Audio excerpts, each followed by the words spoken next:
Hey everybody, this is Rex Bear with Leak Project. I hope you're having a nice day wherever you're at. And this presentation, we actually had Nancy Lieder with us. She came on via Skype. We did a video presentation, and after about the 25-minute mark, the audio started getting so ear-piercing bad that we had to reconnect. And when we got back to the interview, it was done via landline.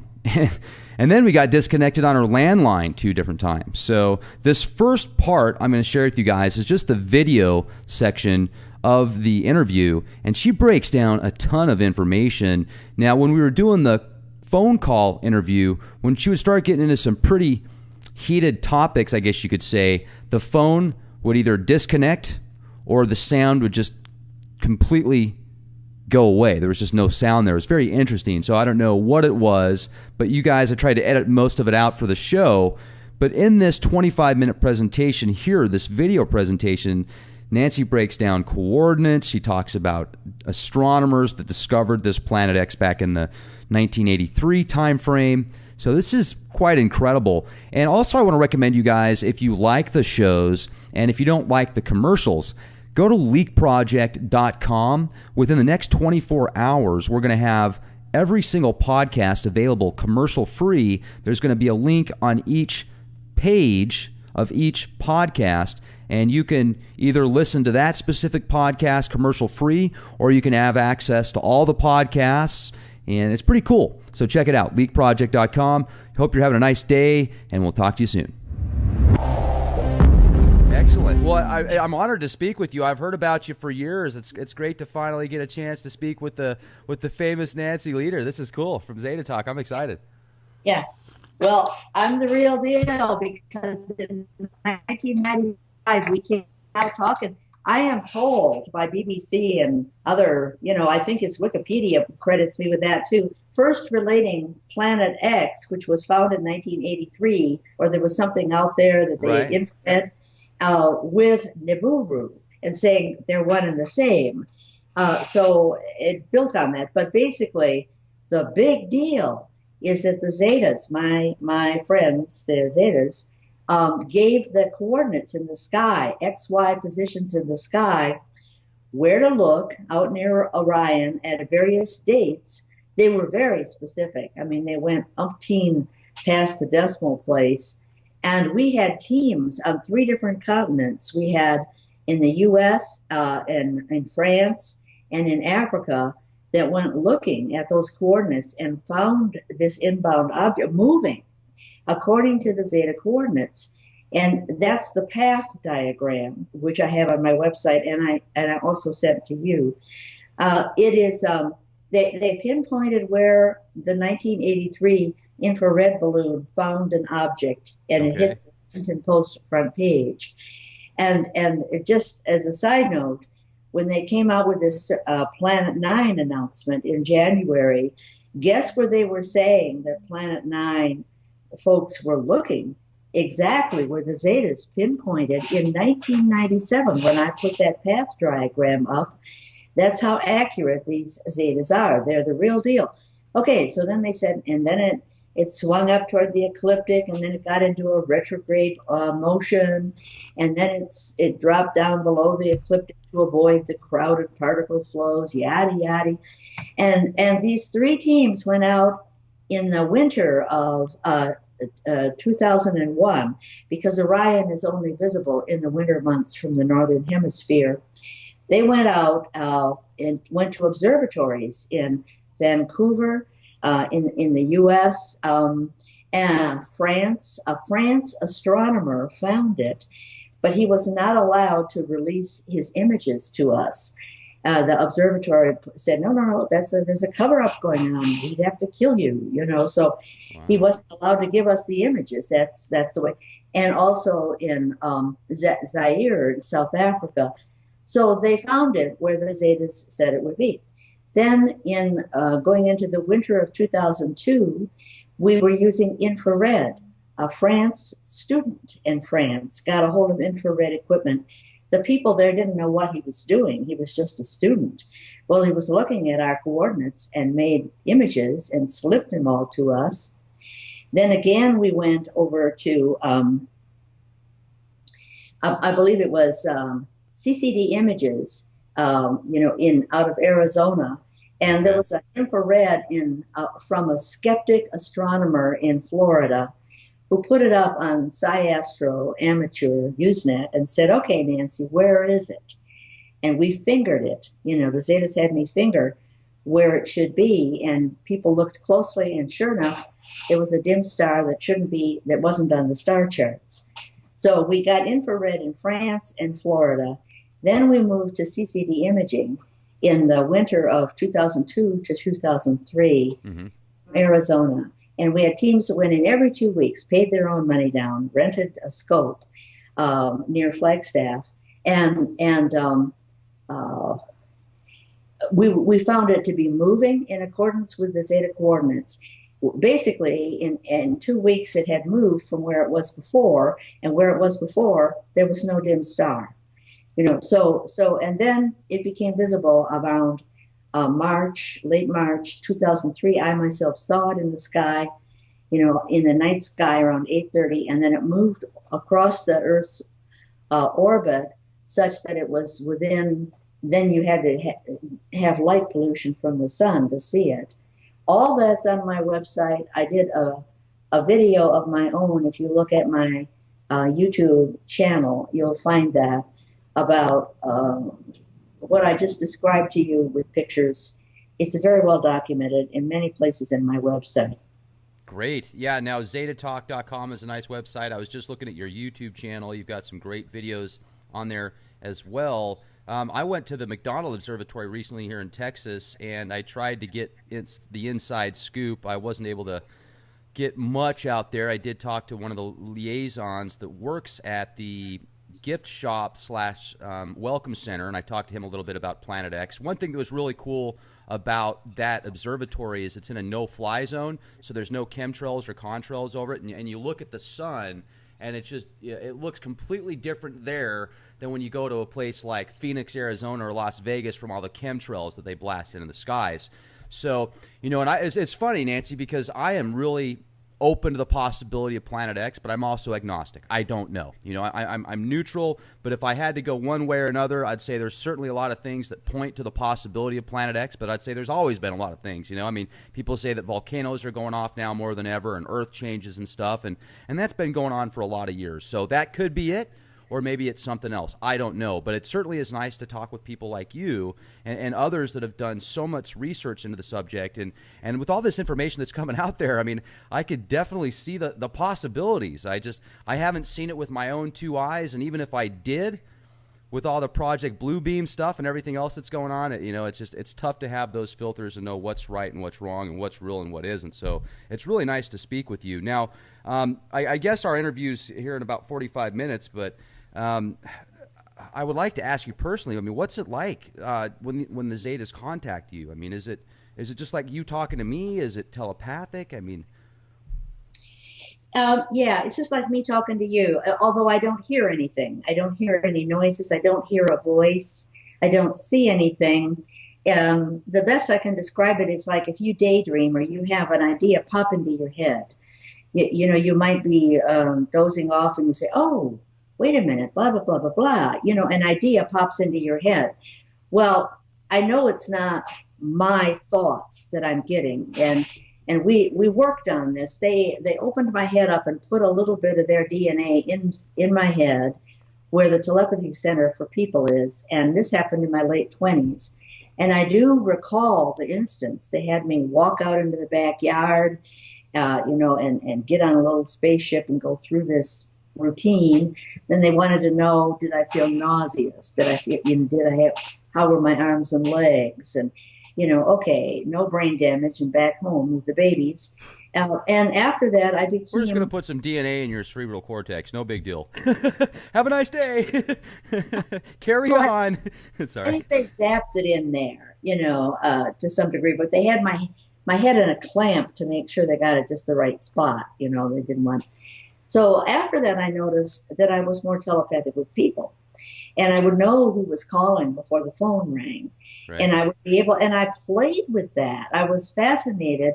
I wasn't even consciously aware that I was a contactee at that time. I wasn't consciously aware until 55 years of age. I did not let myself know I was a contactee so that I could live a normal life and people wouldn't be able to say, well, she's always been crazy.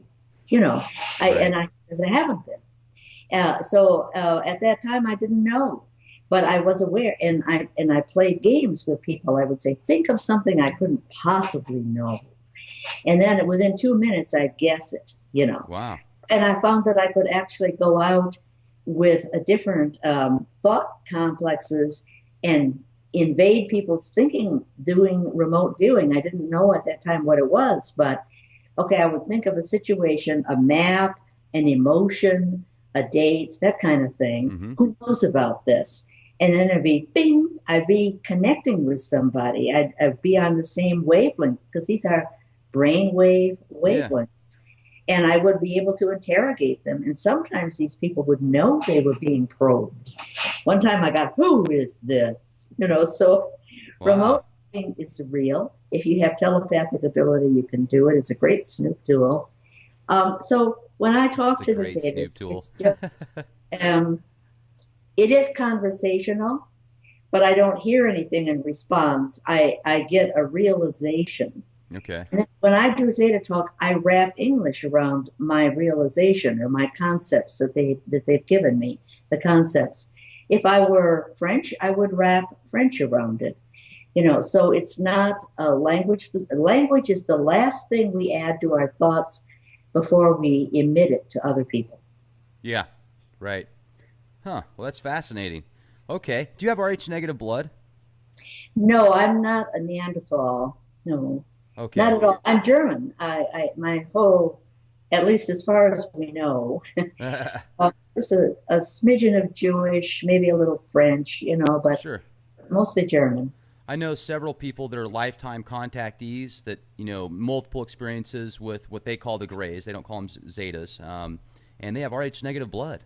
And they have like that extra tailbone, some real weird anomalies with that blood type versus the non-Rh negative. So I have seen a lot of images lately of Planet X, and some of them have been incredible, and other ones have been, they look like just, straight up lens flare to me. So I recently came out with a video where somebody wanted to come on the show, and he wanted to debunk most of the Planet X video, or, pictures. And the ones that he brought to the table, they weren't the best pictures, but he certainly was able to debunk them. And now it's funny, Nancy, because I think that Planet X and Nibiru, people that are looking for the wrong things oftentimes are putting all this energy and focus into stuff that isn't real. And I brought that to the table, and now a lot of people that I guess are just so passionate about lens flare anomalies being Planet X are looking at me like I'm a disinformation agent. I was called a government donkey, a federal donkey, and several other things from people, which I'm just like, wow, you guys, I'm a reporter. I'm trying to get to the truth. I'm bringing both sides to the table. And I've interviewed many people like Gil Broussard, Marshall Masters, and others that have specialized in Planet X. And I've talked to people like what was his name? Not Marshall Clarfield. I spoke with him as well. I spoke with a gentleman that basically tried to debunk Planet X.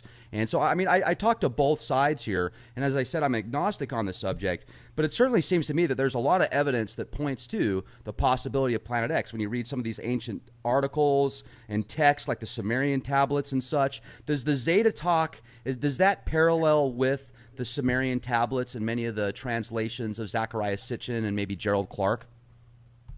Yes and no. They don't stand behind what Sitchin has translated, but they said the ancient Sumerians were talking about Nibiru. That is the planet, and of course it shows up in Plato's work. That all kinds of the Aborigines, the people all over the world have talked about the Great Flood. The Chinese our mythology is full of talks about prior crustal shifts and the like. Hapgood talking to Einstein with the crustal shifting theory. Velikovsky coming out mapping the 3600 signature, I like to call it that. And there's so much evidence that every 3600 years we have cataclysmic changes on Earth. We have Velikovsky mapped how the oceans drop 16 to 20 feet worldwide, 35 or now it's 3,600 years ago. Uh, and and uh, and what about the mammoths, found up there in Wrangel Island, where it's just frozen solid all the time, and that they have green grass in their tummies and buttercups. Oh, they were suddenly frozen or drowned and then frozen. But the point is, green grass doesn't grow up there, and these are gigantic herbivores. So you could go on and on about the geological proof that every 3,600 years we have something cataclysmic happen. There's a huge cover-up going on. Why is that the case? Well, the Zetas have said that in 1983, when the JPL and NASA sent up the infrared balloon up above the atmosphere to get a clear view, and they looked in the direction of Orion because they were getting this information from aliens after Roswell, chatting with them. And they said that's where the direction it's coming from. So up went the balloon, and everybody, but prior to that, 1980 on, there was lots of articles in magazines saying, we're looking for Nemesis, a tug out in that direction. There's a gravity pull. The outer planets perturb in that direction. Even all the ancient astronomers knew that and were documenting. We're going to go see what that is. Well, okay, it was fine as long as they didn't find it. But in 1983, when they found it, they were so shocked that the cover-up didn't clamp down fast enough, and it hit the Washington Post December 31st at the bottom of the front page, mystery planet, blah, blah, blah. Maybe so close it's part of our solar system, maybe very distant and huge, and and then they said, but we can say for sure it's not inbound. Well, if you don't know what it is, you can't say for sure. So then whammo, here comes the cover-up, and the cover-up was, oh, never mind, there's no perturbations out there, and it's all nonsense. We did a math error. It was a math error. Well, bull crap, So anyway, why did they do the cover-up? Reagan issued an executive order saying, don't talk about this object and don't talk about aliens either. So that was and therefore, they had it was a national security issue. People were going to panic. They were going to run screaming in the streets. You were going to refuse to go to your jobs. You weren't going to pay your mortgage. All these horrible things. More people would die if they knew. Well, they knew, and they weren't screaming in the streets, but they're special and we're not, we're dummies. So now we have a gradual announcement happening. There's been a struggle about those who wanted to tell us the truth. Obama reversed those executive orders, but everybody was still terrified. Anybody that wanted to talk about it would get assassinated or have accidents. So Obama struggled since the middle of 2012, according to the Zetas, to tell us about Reagan's executive orders, and now reversed. And it's here, it's arrived. Never did get there. So now we have what the Zetas call prongs, multi-pronged approach. Planet 9, it's out there where they found this big planet in 1983, this object. Exactly. Even the Zetas, when they gave their path of where people should look for it inbound, pinpointed the lower part of Orion's bow as where the IRS team found it. And son of a gun, that's where they're saying that they found Planet 9. Well, then we get into all these exoplanets, and oh wait, WISE and Kepler and the Hubble, they're looking way too far out there. And it's probably right under our feet, and we didn't notice it. Guess what? The ESO observatory in Chile has found all kinds of exoplanets closer in since 2010 that WISE and Hubble and Kepler did not find. Oh, okay. And so we've got all these people searching, the skies, and look. Now they've started to look at the Dark Energy Survey, which is an infrared survey of the skies. We'll go back a few years and look and see if there's exoplanets that are moving around. Well, I kind of predict that by the end of the summer, we're going to have a basic admission that Nibiru arrived, that arrived when the Zetas said, where they said, and it's parked there next to the sun, outbound now toward Earth. And that's where we're going. and people are not running in the streets, refusing to pay their bank accounts or mortgages, quitting their jobs. So we're getting there. I'll let you get a word in edgewise. What do you mean by it's parked next to the sun? I mean, is it actually parked there, or can they move it around at will? Is this some type 2 civilization?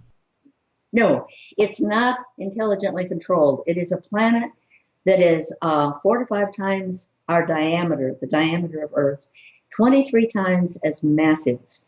And it's a big magnet. It has a different composition than Earth. It's called a planet, but it actually has its own globe. It's more of a water planet than not, although it has land masses. The Anunnaki live there, and they were transplanted to live there. They are human equivalents, more like 8 foot tall rather than 5-6 foot tall, and it emits its own light through cracks under the ocean, so that the light bounces off the clouds around it. And so they don't really need to be close to a sun to have light and warmth. But it's a type of planetary object that mankind does not have a definition for. And if you think you come under ridicule, Rex, you should see the ridicule I came under in 1995. I went on Sci-Astro Amateur in 1997 to 2001 and debated the astronomers, and who boy, they don't have enough dirty names for me. Isn't it amazing how some people, whether they're right or wrong, are not willing to have a decent conversation? Now, debate can be a good thing, right? I mean, we can learn from each other oftentimes, but because you have a certain position and you've gone to school for something, well, if this person says it's true and I don't believe in it because I wasn't taught about it in school, well, I'm going to call that person it's retarded the way that human beings respond to each other sometimes. It just blows my mind. We're in the year 2016 and we still treat each other like cavemen and barbarians sometimes. I mean, not everybody. A lot of people that listen to your show, Zeta Talk, and a lot of people that listen to Leak Project are very open-minded and astute, well-educated, and looking for the truth. They're not confined in a little tiny box. It comes with the territory, as they say, and this is war. And I would have to say the fan and hate mail was 50-50 in those days. And it's really, the nature of it has changed, in part because people are admitting that Nibiru is there. And the visibility, it's really there.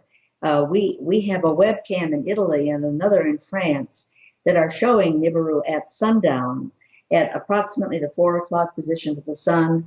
There it is, the pink orb with its shoulder pads. When it came in 2003, we had people all around the world that were looking for it, and it was in the night sky, close enough they could take photos, and then it crossed over our orbit to be closer to the sun in the spring of 2003.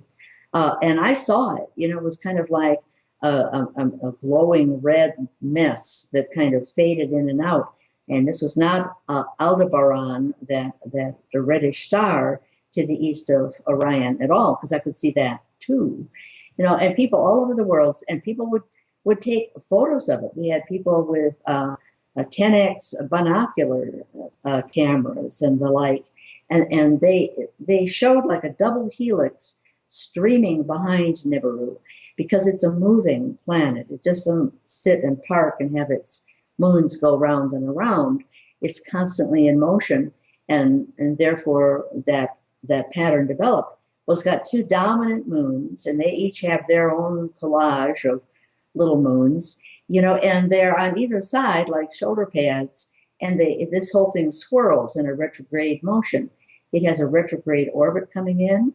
It has a retrograde rotation, in relationship to the sun. And the moon swirls also go in a retrograde swirl. So when you look straight on, it looks like it's got shoulder pads. And we have that in photos from 2003. I sent a couple to you, Rex. So also now in this webcam from Italy, and when it's become visible, there it is with the shoulder pads. In France, another webcam off South Carolina, and recently one up in Alaska. I think it's Sedgwick, Alaska. There's a cam set up for pilots of small planes, and it looks almost dead north. azimuth 344. So it's looking up over the North Pole. Well, at midnight to 2 a.m., the sun comes up and then sets at 2 a.m. And then, of course, it comes up again in the morning, but that's not the sunrise.